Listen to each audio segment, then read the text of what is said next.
ইলিশ মাছের যে কোনো রেসিপি আমার খেতে দারুণ লাগে। এক কথায় বলতে পারো ঝোলে ঝালে অম্বলে আমার সবটাই চলে। তারপর যদি একটা এরকম পেট মোটা ইলিশ মাছ হয় তাহলে তো আর কোনো কথাই নয়, শুধু ভাজা দিয়েই আমি ভাত খেয়ে নেবো। তাই সেদিনকে কোনো রকম আর ঝামেলা করিনি।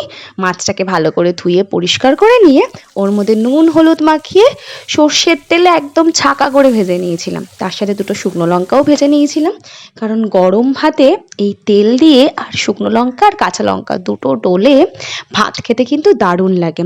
আমাদের বাড়িতে জেনারেলি যে কোনো মাখা ভাত আমার বাবাই মাখায়, যেটা আমি, আমার মা, আমার আম্মা যখন বেঁচে ছিলেন আমরা তিনজনে দারুণ আনন্দ করে খেতাম, ভীষণ পছন্দ করতাম। এখন আমি আর মা খাই। তো যাই হোক, অনেক বকবক করে নিয়েছি। আমি এবার এই পেট মোটা ইলিশ মাছ দিয়ে আমার লাঞ্চটাকে এনজয় করি। আর তোমরা কমেন্ট করে জানাও তোমাদের কার কার প্রিয় এই ইলিশ মাছের তেল দিয়ে ভাত খাওয়া। চলো বাই, আবার দেখা হচ্ছে নেক্সট ভিডিওতে।